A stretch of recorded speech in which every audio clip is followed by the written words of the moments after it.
আসসালামু আলাইকুম বন্ধুরা, আসমিনা কুকিং চ্যানেল আজকে আরও একটি নতুন রেসিপি আপনাদের সঙ্গে শেয়ার করবে। তো ভিডিওটা স্কিপ না করে পুরোপুরি দেখে যাবেন। খুব সহজেই কিভাবে বাড়িতে সুজির লাড্ডু তৈরি করা যায় সেটা আপনাদের আজকে দেখাবো। তো ভিডিওটা ভালো করে দেখে নেবেন, টিপসগুলো ফলো করবেন, সহজেই বানিয়ে নিতে পারবেন।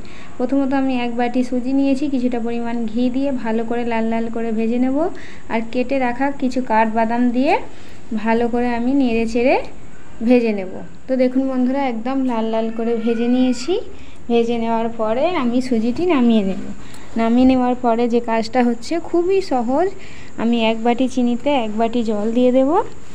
দিয়ে আমি একটা শিরা তৈরি করে নেব।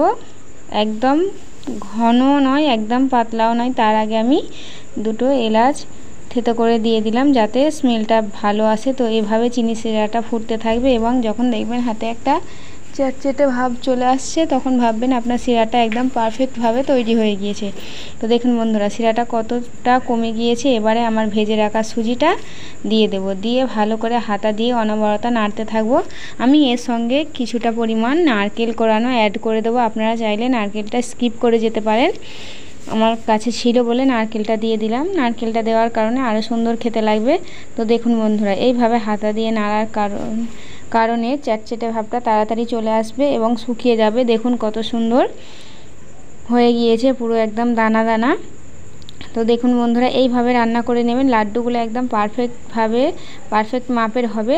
তো আমি একটা ছোট বাসনে ঢেলে নিয়েছি এবং দুটো হাতে একটু তেল ব্রাশ করে নিয়েছি। হালকা গরম গরম অবস্থায় এরকম হাত দিয়ে গোল গোল শেপ করে নেবেন লাড্ডুর মতো। দেখবেন খুব সহজেই এই সুজির লাড্ডুগুলো গোল গোল হয়ে যাবে এবং খেতে খুব দারুণ হয়।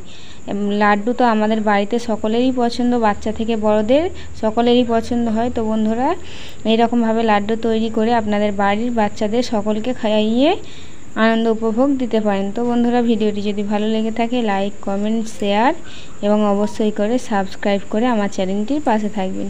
এবং খুব অল্প সময়ে অল্প খরচে বাড়িতে কিভাবে লাড্ডু বানানো যায় সেই রেসিপিটা আপনাদের দেখিয়ে দিলাম। আপনারা একবার হলেও অবশ্যই ট্রাই করে দেখবেন। লাড্ডুগুলো বানিয়ে খেলে খুব ভালো লাগবে এবং খুব টেস্টি হয়।